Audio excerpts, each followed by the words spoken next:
Today I'm going to be talking about Next Gen, and right away I got to admit that when I first heard the title of this movie, I immediately thought it was going to be a reboot or a remake of some kind of Gen 13.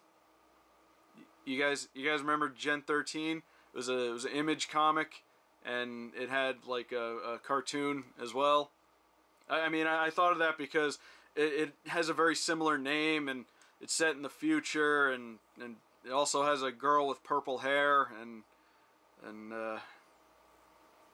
you know what, never mind, let's just review the movie. No, Next Gen is an original movie, and I put original in quotes, and you'll see why in a minute, that was a co-production of China, Canada, and the United States.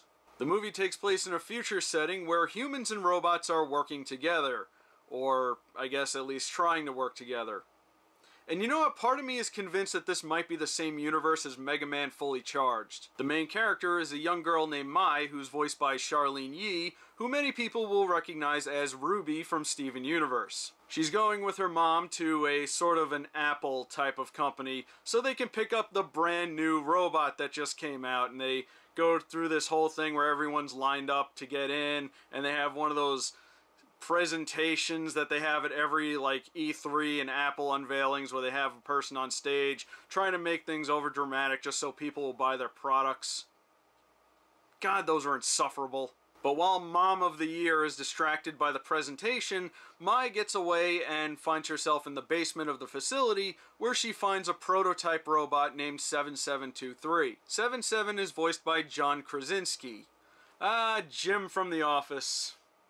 Playing the nice guy as usual. But after the conference, he escapes from the basement and follows her home, where he starts to learn about things and gets involved in her life. So I gotta say, this movie looks great. It's a very dense movie. There's a lot of great animation in it. If you told me that this had been something that Disney or Pixar or DreamWorks or any of the major studios put out, I would believe you. I even found out that they made this movie using the free program Blender, and they did it on about half the budget of a typical Pixar movie.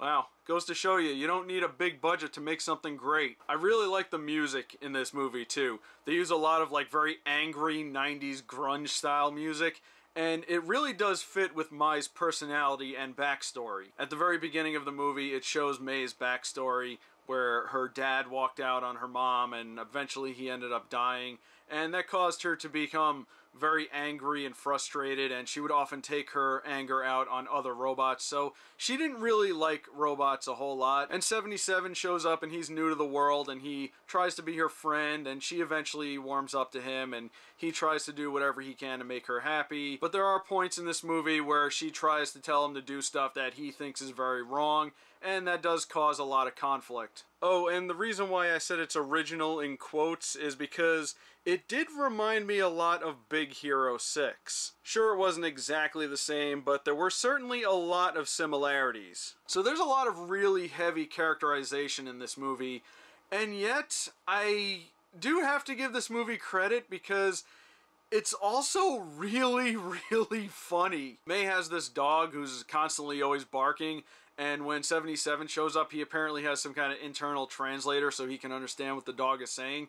And apparently all the barks have been curse words that they had to bleep out, and he has a real foul mouth.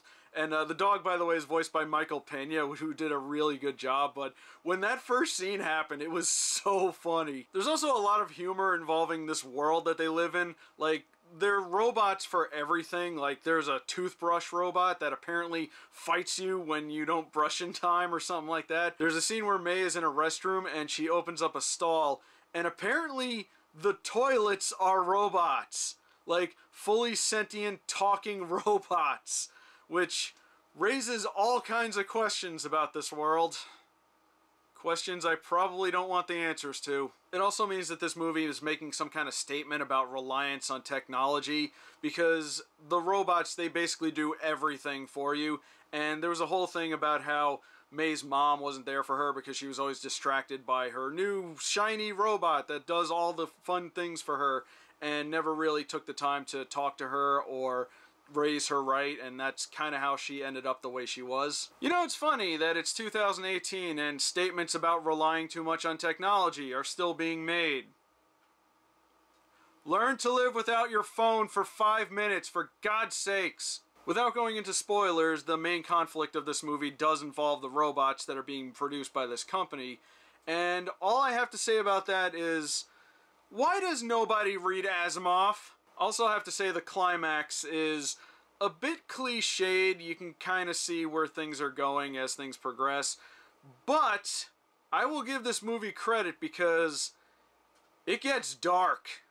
It gets real dark, like darker than I ever expected it to. So, major points to that. So yeah, this movie was good, like really good, better than I expected it to be even. So if you haven't checked it out already, be sure to do so. And put your phone down. But that's all I got for Next Gen on Netflix. Leave a comment below and let me know what you thought of it. My name is Rob, and have a wonderful day.